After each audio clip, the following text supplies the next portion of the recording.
की तरह बंट रहा था। वे एक बहुत जरूरी मिशन पर थे, सीधे पाइन क्रीक के पॉश इलाके की ओर जा रहे थे। हम दिन बचाने जा रहे हैं, स्पार्की चिल्लाया, जो नया था, जिसने अभी भी अपनी फायर फाइटर हैट उल्टी पहनी हुई थी और यह समझने की कोशिश कर रहा था कि जीपीएस कैसे ऑपरेट किया जाता है। लेकिन जीपीएस डिस्को मोड में था, चमकते रंग दिखा रहा था और cool and the gangs celebration का टेक्नो रिमिक्स चला रहा था। यह एक बहुत बहुत लंबे दिन की एक बोल्ड शुरुआत थी। वे 42 मेपल लेन पहुंचे, एक ऊंची हवेली जो शक की नजर से मार्बल और सोने से बने एक बड़े खाने लायक शादी के केक जैसी लग रही थी। वहां कोई धुआं नहीं था, कोई आग नहीं थी और निश्चित रूप से कोई चीखता हुआ लोग नहीं था। इसके बजाय वहां एक आदमी था जिसने वेलवेट स्मोकिंग जैकेट और इतना बड़ा एस्कॉर्ट पहना हुआ था कि ऐसा लग रहा था जैसे उस पर साटन नैपकिन से हमला हो रहा हो। वह बहुत ध्यान से सजे लॉन पर खड़ा था, बेसब्री से एक चांदी की बेंत से टैप कर रहा था। आखिरकार उसने कहा, मैं बहुत समय से इंतजार कर रहा था। मुझे एक फायरप्लेस चाहिए। और मैंने हर जगह देखा है। क्रू उसे घूर रहा था, उनके दिमाग रिक्वेस्ट को समझने की कोशिश कर रहे थे। फायरप्लेस? वे फायर ब्रिगेड थे। वे आग ढूंढ रहे थे। हम फायर ब्रिगेड हैं, बार्नबी ने सब्र से समझाया। हम फायरप्लेस नहीं ढूंढते, हम आग ढूंढते हैं और उसे बुझाते हैं। यह नाम का ब्रिगेड वाला हिस्सा है। इसका मतलब है चीजों को बुझाना, वेलवेट जैकेट वाले आदमी ने नाक सिकोड़ी। खैर, यह तो बेवकूफी है।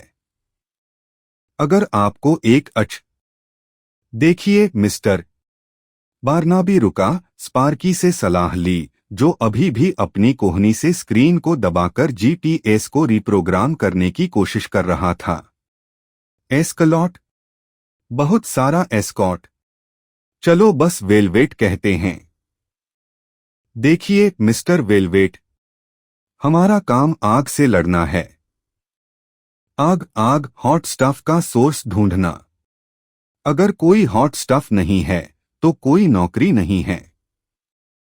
हम सचमुच स्टैंड बाय पर हैं, उम्मीद कर रहे हैं कि किसी चीज में आग लग जाए ताकि हम इम्पोर्टेंट महसूस कर सकें। क्या आपके पास अभी कुछ जल रहा है? कोई छोटी इलेक्ट्रिकल आग? कोई टोस्टर एक्सीडेंट? शायद कोई बहुत बड़ी एग्रेसिव कैंडल? मिस्टर वेलवेट डरे हुए लग रहे थे। बिल्कुल नहीं। मेरे पास फाइन आर्ट है। रियर फर्स्ट एडिशन, विंटेज फैबरगे अंडों का कलेक्शन जो गर्मी और तेज आवाज दोनों के लिए सेंसिटिव हैं। मुझे बस एक फायरप्लेस चाहिए। माहौल के लिए, वाइब के लिए। यह एस्थेटिक के बारे में है, कैप्टन। एस्थेटिक? और मुझे बताया गया था कि फायर ब्रिगेड को हॉट चीजों के बारे में पता है। खैर, फायरप्लेस हॉट चीजों का सोर्स है, इसलिए आपको एक मिल जाना चाहिए। यह लॉजिकल है। Basic logic. Basic captain Sparky, जैसे जीपीएस को सक्सेसफुली रिप्रोग्राम कर चुका था, ऊपर देखा। मुझे एक फायरप्लेस मिला। यह अगले काउंटी में है और जाहिर है यह बहुत जल रहा है। बहुत जल रहा का क्या मतलब है? क्या यह आग का कोई नया क्लासिफिकेशन है? बार्नबी ने अपना सिर अपने हाथों में ले लिया। स्पार्की की खोज, जैसा कि पता चला, एक पॉपअप आर्टिसन फायरप्लेस एक्सपीरियंस था जो 3 हफ्ते पहले हुआ था। यह एक बस्ट था। ठीक है वेलवेट, तुम हमारे साथ आ रहे हो, बार्नाबी ने कहा, यह समझते हुए कि वे उसे लॉन पर ऐसे ही नहीं छोड़ सकते। उन्होंने स्मोकिंग जैकेट वाले आदमी को फायर ट्रक में चढ़ा दिया, जिससे बाकी क्रू को बहुत गुस्सा आया, जिन्हें अब अपनी कम जगह किसी ऐसे व्यक्ति के साथ शेयर करनी थी जो एर्गो जैसे शब्द इस्तेमाल करता था। बारनाबी ने गाड़ी संभाली और स्पार्की और डिस्कोमोड जीपीएस के बजाय अपने अंदर की आवाज पर भरोसा करने का फैसला किया। वे सिटी सेंटर की ओर बढ़े। बारनाबी की थ्योरी थी कि अगर तुम्हें फायरप्लेस ढूंढना है तो तुम वहीं जाओ जहां वे हुआ करते थे। उसका प्लान एक पुराना ऐतिहासिक इलाका ढूंढने का था। उसने उन्हें एक बिल्डिंग दिखी जिस पर लिखा था हिस्टोरिकल चूल्हों और बहुत ज्यादा आग पकड़ने वाली चीजों का म्यूजियम। बहुत बढ़िया, बार्नबी खुश हुआ, ट्रक को रोक दिया और साबुन के एक गड्ढे से बुलबुले बनने लगे जिसके पास से वे पहले गुजरे थे। बदकिस्मती से म्यूजियम बंद था और गर्ट्रूड नाम की एक बहुत बड़ी, बहुत चिड़चिड़ी औरत उसकी रखवाली कर रही थी, जिसके हाथ में एक भारी इंसाइक्लोपीडिया और एक साइन था जिस पर लिखा था कोई चूल्हा नहीं, कोई अफवाह नहीं, कोई मजा नहीं। बार्नबी अपनी बहुत ही प्यारी मूछें घुमाती मुस्कान के साथ उसके पास गया। मैडम, हम फायर ब्रिगेड से हैं। हमें मिस्टर वेलवेट से एक अर्जेंट रिक्वेस्ट मिली है। हमें आपके चूल्हों तक पहुंच चाहिए तुरंत, ऑफिशियल इंस्पेक्शन के लिए। हाँ, बस इतना ही। ऑफिशियल चूल्हे का इंस्पेक्शन, यह पक्का करने के लिए कि वे बहुत ज्यादा हिस्टोरिकल तो नहीं हैं। नहीं, यह सही नहीं है। यह पक्का करने के लिए कि वे बहुत ज्यादा आग पकड़ने वाले तो नहीं हैं। नहीं, यह और भी बुरा है। गर्ट्रूड उसे घूरती रही, वह इम्प्रेस नहीं हुई। चूल्हे बंद हैं और फायर ब्रिगेड का बहुत ज्यादा आग पकड़ने वाली चीजों पर कोई अधिकार नहीं है। वह एक अलग ब्रिगेड है, आग पकड़ने वाली चीजों की ब्रिगेड। हम उनसे बात नहीं करते, वे अजीब हैं। साथ ही मिस्टर वेलवेट वहां ऐसे लग रहे हैं जैसे वह किसी अनोखी टेपेस्ट्री पर सिगार पीने की कोशिश करेंगे। जवाब है नहीं, और हिच, मेरा मतलब है। शश, उसने धमकी भरे अंदाज में एनसाइक्लोपीडिया लहराई। बार्नबी ने आह भरी, उसे एहसास हुआ। वे पीछे हट गए। गर्ट्रूड और रिजेक्शन के उसके एनसाइक्लोपीडिक ज्ञान से हार गए। वे डिस्को ट्रक में वापस आ गए, बिना किसी मकसद के गाड़ी चला रहे थे। यह तो बहुत बड़ी मुसीबत है, बार्नबी चिल्लाया, उसकी मूछें निराशा से झुकने लगी। हम फेल हो गए मिस्टर वेलवेट। हम ब्रिगेड होने के कॉन्सेप्ट को ही फेल कर गए। अगर हमें सिगार रखने की जगह भी नहीं मिल रही तो एक बड़े, लाल, बहुत आवाज वाले ट्रक का क्या मतलब है? अचानक उनकी बात कट गई। एक माइन ने, एक अनदेखी दीवार उनका रास्ता रोक रही थी। माइम काले और सफेद धारियों वाले कपड़े पहने हुए और उनके पिछले एडवेंचर के असली बस ड्राइवर, या शायद उसके जुड़वा भाई, या शायद यह माइम के लिए एक पॉपुल। इंडोर स्नो स्टॉर्म की आड़ में स्पार्की ने अपनी उल्टी टोपी पकड़ी और इमरजेंसी रूफ हैच से बाहर निकल गया। वह ट्रक के झाग वाले साइड से एक बहुत गीले पेंगुइन की तरह नीचे फिसला और म्यूजियम के बाहर एक बड़े डेकोरेटिव एंकर के पीछे छिप गया।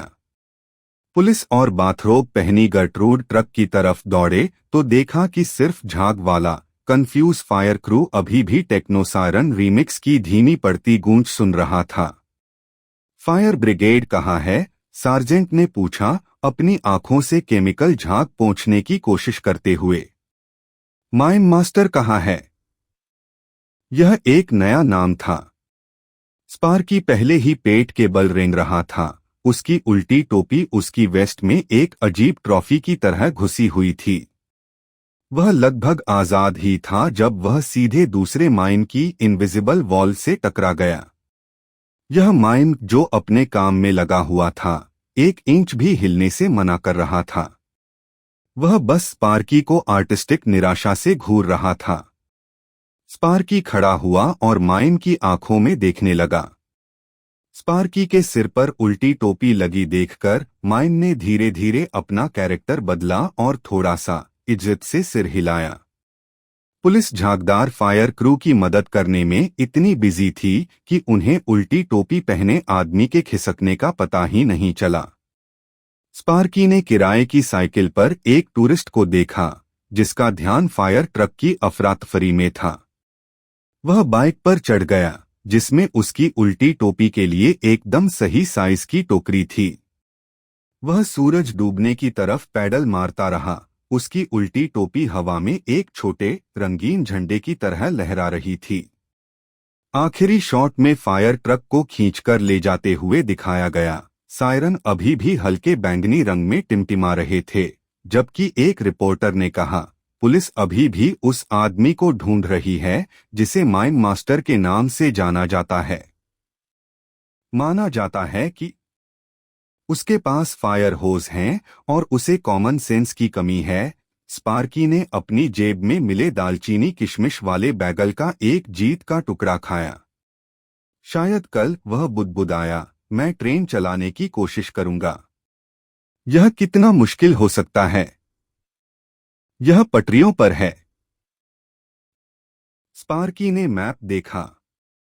वह कैपिटल जाने वाला स्विच चूक गया था और अब क्वांटम मैकेनिक्स और आर्टिसन चीज में स्पेशलाइजेशन वाली एक top secret mountain research laboratory की ओर जा रहा था। यूटर्न ले रहे हो? अरे रुको, तुम ट्रैक पर हो। तुम अपनी ही किस्मत में फंस गए हो। जैसे ही ट्रेन उनके स्टॉप से गुजरी, बिजनेसमैन घबरा गए। हम धीरे क्यों नहीं चल रहे? वे इंटरकॉम पर चिल्लाए। स्पार्की ने माइक पकड़ा। हाइपर एक्सप्रेस में आपका स्वागत है। हम बोरिंग चीजें छोड़कर सीधे पहाड़ों पर जा रहे हैं। बकरियों को देखो, वे यहां से कितनी छोटी हैं। उसने गलती से एक बटन दबा दिया जिससे खिड़कियां बड़े मैग्नीफाइंग ग्लास में बदल गईं। अब बकरियां बहुत बड़े, डरावने पहाड़ी मॉन्स्टर जैसी लग रही थीं। बिजनेसमैन एक साथ चिल्लाए।